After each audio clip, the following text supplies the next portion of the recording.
con su ponencia. Y bueno, decir que Antonio pues viene de la Universidad Complutense.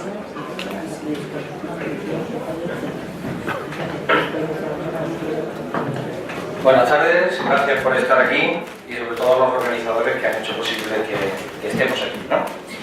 Efectivamente, a mí me soportan como profe en el área de Psicología Social, de los grupos y de las organizaciones en la Complutense de Madrid, y lo que quiero compartir con vosotros tiene más que ver con mi experiencia como consultor, ¿no? Como consultor de empresas en el área de recursos humanos, desarrollo de personas.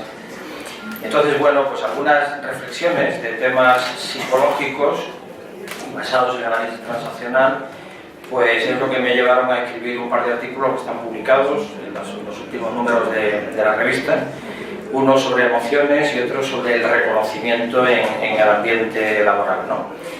La idea es basarnos en conceptos muy trabajados por nosotros, por los transaccionalistas, con la idea de hacer intervención psicosocial, pero también con la idea de poder saber algún truco, o sea, no tanto lo que hay que hacer, sino cómo lo hacemos para que nuestra intervención tenga consecuencias positivas, ¿no? Como sabemos, lo que hacemos los profesionales, pues nunca es inocente. Lo que hacemos o sirve o estorba, ¿no? O ayuda o perjudica. Y entonces, bueno, pues el compartir este ratito es sobre todo porque le pongáis cara también a uno de los autores de los artículos de nuestra revista, ¿no? Sobre el tema de la canalización emocional, la idea es que yo creo que en el mundo laboral, cuando estamos trabajando, pues nuestras emociones forman parte inevitable de nuestra conducta, ¿no? No podemos dejar en la puerta de la empresa todo nuestro mundo de sensaciones, sentimientos, opiniones, sino que tenemos que entrar con los tres estados del yo, ¿no? No entramos solo con un trozo de nosotros, sino con un nosotros integrado. Ahora, hay veces que tenemos la idea de que en el mundo laboral pues no se puede sentir, o que sentir sería perjudicable, ¿no? Perjudicial, perdón. Entonces, bueno, yo creo que ya hay muchas cosas reflexionadas, investigadas y escritas en este área, y que yo creo que ya hoy día, sobre todo después de que se popularizó con Goleman y otras personas que difundieron las investigaciones, ¿no? De los aspectos de la inteligencia emocional. Con lo cual, parece que en el mundo empresarial interesa ser inteligente. Pero claro, parece que hoy día ya se acepta bastante que la inteligencia tiene parte emocional importante como parte de esa inteligencia. Con lo cual, si alguien todavía no se ha enterado, pues tendremos que ayudarle a reenfocar y ampliar el concepto tradicional de inteligencia. Inteligencia no son ya 2 y 2 son 4, ¿no? Sino que es también para el mundo relacional, para el mundo sensible. Y por otro lado, ya los investigadores también nos han dicho que hay inteligencias múltiples, ¿no? Hay que hablar, bueno, de inteligencia espacial, kinestésica, musical, personal. Bueno, esto también está dicho por otras personas en estas reuniones que estamos teniendo. Desde ahí, pues hay conductas que se convierten en relevantes, ¿no? Como la capacidad de controlarse, o de automotivarse, o de reconocer cómo sienten otras personas del equipo, o de clientes, o personas que nos rodean, y por otro lado, cómo uno se hace consciente de su impacto en la relación, y por tanto el tipo de respuesta que uno es capaz de generar, ¿no? O sea, la idea es a qué invito yo al otro. Se supone que si le doy los buenos días, hay más probabilidades de que el otro me diga buenos días, ¿no? O sea, que desde mi conducta puedo estar invitando a una determinada conducta del otro.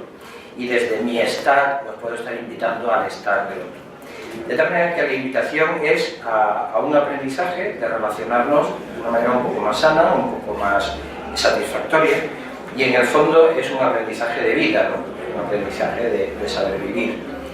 Entonces, muchos investigadores ya nos han hablado de competencias emocionales, competencias para la propia vivencia psicológica, nuestra capacidad de ser optimista y cómo somos optimistas, si es un optimismo realista o un optimismo maníaco y fuera de contexto. Hoy se habla mucho también de la resiliencia, ¿no? Del aprendizaje que hacemos de los momentos malos, de la capacidad de resistir en momentos malos. nuestra capacidad de autocontrolarnos o de adaptarnos o de tener iniciativa para cambiar la realidad. Y después, yo creo que también podemos considerar competencias emocionales esa capacidad de relacionarnos con los otros, empatizando, influyendo, prestando servicio, trabajando en equipo, resolviendo conflictos y también encajando el aprendizaje de las cosas que no hacemos bien, aprendiendo de los errores, ¿no? Y la capacidad también para poder corregirnos a nosotros mismos y corregir a otros. El análisis transaccional yo creo que nos ha dado una herramienta magnífica para entender todo este mundo, ¿no? Y además, en la diferenciación que se hace en el análisis transaccional entre las emociones auténticas y las emociones sustitutivas, o no auténticas o inadecuadas, yo creo que hay algunas claves que se pueden aprender con mucha facilidad y que son truquitos, ¿no? Truquitos para decir, tenemos que ser como niños pequeños, ¿no? Las emociones duran poco. Si las emociones duran mucho, esa emoción seguramente sospechamos, podemos oler, captar, que puede ser una emoción inadecuada. Las emociones adecuadas parece que se caracterizan por su brevedad. La tristeza, estupenda. La depresión, malísima, dura mucho más que la tristeza. Entonces la idea es que en esta especie como de vivencia y del consenso sobre el tiempo, sobre la duración de la emoción, podemos ir captando y distinguiendo, es como el truco para distinguir esta persona lo que está manifestando es una emoción auténtica o se está mintiendo a sí mismo, pero me está conectando a mí en una patología, me está conectando en una emoción que no es auténtica, ¿no? Porque no la vive brevemente o no la vive con intensidad, es breve e intensa, se siente en profundidad, no se está a medio gas, ¿no? con esa emoción. Por otro lado, desde fuera, muchas veces decimos, qué raro, cómo es que esta persona está reaccionando así, ¿no? Hay veces que el consenso es como que no consideramos que eso sea adecuado, ¿no? No es adecuado reírse cuando alguien se quema echándose un café con leche por encima, o no es adecuado contar chistes en un entierro, ¿no? Sin embargo, son conductas a veces habituales que tapan nuestra capacidad para no poder vivir el aquí y ahora de una determinada situación. Y desde fuera, normalmente si consensuamos, parece que nos parece raro y que por lo tanto no parece muy adecuado esa manifestación emocional en ese momento. Por lo cual, la idea de la aceptación social tampoco es que sea una medida exacta de salud emocional, pero hay un referente colectivo que yo creo que nos puede dar un feedback interesante. Las emociones auténticas, sabéis que en análisis transaccional se habla, hay otros investigadores que hablan de sorpresa o asco o otras emociones, ¿no? Incluso hay muchas investigaciones que el afecto no lo consideran una emoción. La mayoría de las clasificaciones sobre el amor, no sé por qué, no lo consideran una emoción. Pero a mí me encanta que el análisis transaccional hable de rabia, de tristeza, de miedo, de alegría y de amor, o de afecto, ¿no? Y la clave es esta distinción entre la autenticidad de la emoción y la emoción sustitutiva. La emoción sustitutiva, pues evidentemente es porque no podemos expresar la auténtica, ¿no? No puedo expresar miedo y tengo que reírme, o no puedo expresar rabia y me tengo que poner a llorar. Entonces, claro, manifestamos lo que podemos, pero lo que podemos dentro de nuestro bagaje aprendido y permitido en su expresión, ¿no? Luego, realmente están reprimiendo la manifestación genuina de esa emoción concreta o particular y se traslada a otro canal emocional. De ahí que podemos hacer un diagnóstico en el que si vemos que la persona está siempre en la misma emoción, ya sospechamos que esa emoción no es auténtica, ¿no? Es decir, el problema no es que usted se enfada, el problema es que usted está siempre enfadado. El problema no es que usted se acojona, con perdón, el problema es que usted está siempre asustado. El problema no es que usted está alegre, el problema es que usted está todo el día contando chistes y no deja que los demás puedan expresar nada, porque ocupa todo el espacio y todo el tiempo disponible, ¿no? El problema no es que usted es amoroso, es que usted es pegajoso. Entonces, eso también es un poco diferente, ¿no? De tal manera que hay veces que uno se da cuenta de que no es adecuado esa manifestación emocional. De tal manera que cuando una emoción se prolonga excesivamente en el tiempo, es un indicador de que esa emoción crónica, la rabia permanente, la tristeza permanente, la queja permanente y el amor permanente, todo eso se convierte en emociones sustitutivas que no nos huelen auténticas porque no tienen movilidad, porque no pueden pasar de una emoción a otra. La persona, pase lo que pase, manifiesta lo que puede manifestar, pero siempre lo manifiesta en el mismo canal. Y de alguna manera la invitación al colectivo de personas o a nosotros mismos es a poder tener repertorio conductual basado en emociones diferentes. De tal manera que como las demandas de la situación son diferentes, pues nuestras respuestas también tendrán que ser diferentes. Yo no puedo ser amoroso siempre, algunas veces tendré que enfadarme, porque la cosa no está para ser amoroso, sino para enfadarme. Solo que no puedo estar siempre enfadado, porque hay muchos momentos de amor. Entonces, ¿me puedo permitir esos cambios o no tengo repertorio conductual para poderlos expresar? De tal manera que cuando efectivamente no tenemos un repertorio emocional completo, pues la culpa, el resentimiento, la ansiedad, la agitación, la envidia, pues se instalan en las personas y en los equipos de trabajo en el contexto organizacional, que es al que me refiero, ¿no? De tal manera que en mi interpretación de lo que son estas emociones en el análisis transaccional, yo entiendo que la carga emocional que tenemos y que desarrollamos nos sirve como a los animalitos en la selva, ¿no? Nos sirve para sobrevivir, desarrollarnos y relacionarnos. De manera que si pensamos en un bichito en la selva, pues para sobrevivir hay veces tendrá que atacar, otras veces tendrá que inmovilizarse y otras veces tendrá que huir. De tal manera que, hombre, uno no ataca siempre, uno ataca si cree que puede atacar, pero si no, uno huye o se inmoviliza. De alguna manera hay incluso animales que se han especializado en alguna de estas alternativas, ¿no? Hay gente que ataca más, gente que huye más y gente que se inmoviliza o cambia el color de la piel, ¿no? Para adaptarse al entorno y poder pasar desapercibidos y ser menos vulnerables, ¿no? Pero al final lo que se pretende con nosotros como animalitos también de la selva es que podamos sobrevivir como individuos.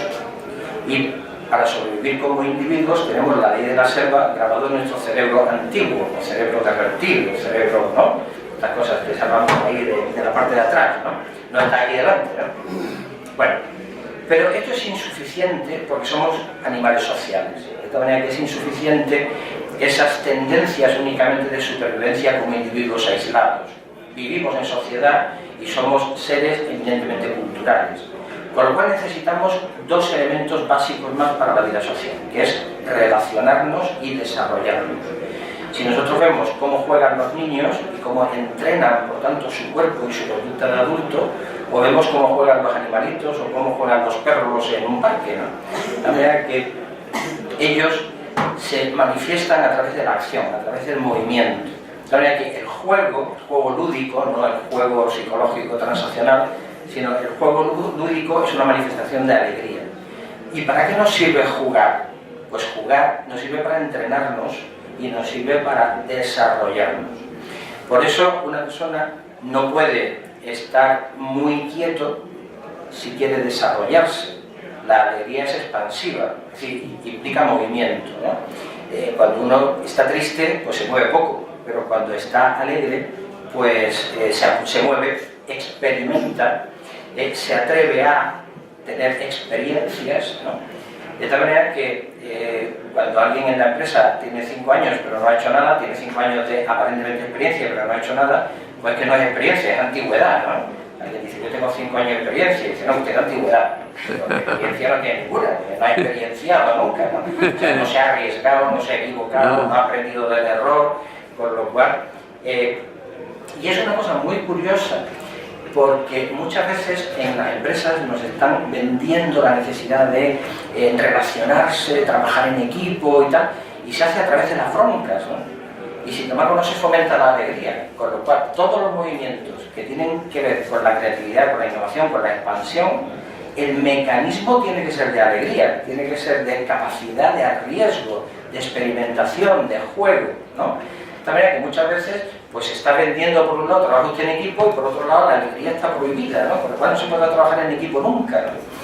¿Por qué? Porque es lo mismo. La capacidad de trabajar en equipo, por ejemplo, tiene que ver con la capacidad de amor, tiene que ver con la capacidad de colaboración, con la amabilidad, con ponerte en el lugar del otro, ¿no? Con la capacidad de movimientos emocionales que nos lleven a la relación, a estar en contacto con y querer estar juntos. Esta es un poco la idea, ¿no?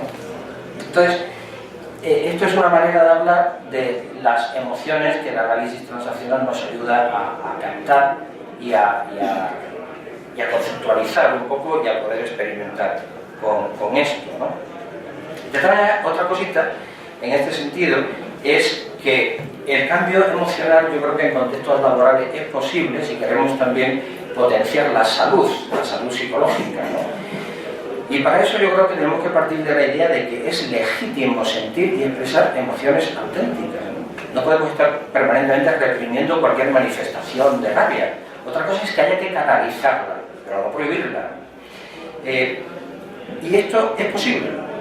Y yo creo que es posible si encontramos, por un lado, el modo de expresión adecuado en la persona y, por otro lado, el canal institucional, organizacional, que permita que pueda fluir esa inquietud humana, ¿no? Y para eso yo creo que tenemos otra herramienta del análisis transaccional que me parece básica también para poder intervenir en estos procesos organizacionales, que es la mecánica permiso, potencia, protección. Entonces, hay cosas que se pueden y se deben permitir, pero claro, una cosa no es dar permiso absoluto, porque habrá que dar un permiso con protección, que al mismo tiempo con potencia. Fijaros que he puesto ahí un dibujito de un papá cuando está acompañando a su hijo en ese principio de autonomía de montar en bicicleta, ¿no? El nene todavía no sabe montar en bicicleta, pero está aprendiendo, está entrenando una conducta. Y el papá ha hecho ya varias cosas, ¿no? En primer lugar le ha dado permiso para montarse encima de la bicicleta y quitar las dos ruedecitas auxiliares y ha separado su mano del sillín, es decir, que ya le está dejando ser autónomo, ¿no? Pero claro, le da protección porque todavía hay un alto riesgo. De tal manera que el nene irá ganando en autonomía progresivamente y el papá irá retirando la protección progresivamente. En este sentido, el padre pone límites útiles a la realidad desde alguna conceptualización del padre crítico positivo, que está en la historia del análisis transaccional, y desde el padre nutritivo, pues como veis, da ahí una protección y seguramente también le estará diciendo de vez en cuando: ánimo, eres capaz, tú puedes, que son elementos de potencia. De tal manera que hay un permiso, hay una potencia y hay una protección. Y esa es la esencia de los aprendizajes, y cualquier aprendizaje organizacional va a tener que vivir también este proceso en el que al principio hay mucho control para proteger al que está aprendiendo. No se le empuja cuesta abajo a ver si suertecilla y aprende, ¿no? Sino que al principio el niño tiene mucha protección, pero luego inevitablemente hay que ir quitándole protección y dándole el permiso. Si no dejamos que el niño se arañe, también estamos impidiendo que el niño aprenda, ¿no? a montar en bicicleta. Luego, en esa mecánica, permiso, potencia, protección, con respecto a las emociones, podemos decir que en el contexto organizacional tenemos que permitir emociones de supervivencia: rabia, miedo, tristeza. Es normal que alguien se asuste, es normal que alguien se proteja, es normal que alguien se frene, es normal que alguien se potencie, pero las emociones de supervivencia, entiendo desde un punto de vista de salud, requieren fundamentalmente de permiso. Y el permiso tiene que ir a líneas de potencia en el desarrollo y la relación. Dicho de otra manera, a mí me parece que en las empresas, queramos o no queramos, hay mucho miedo, mucha tristeza y mucha rabia, y hay menos amor y humor. Y de alguna manera se trata de potenciar eso y hacerlo viable, no que parezca algo esotérico, ¿no?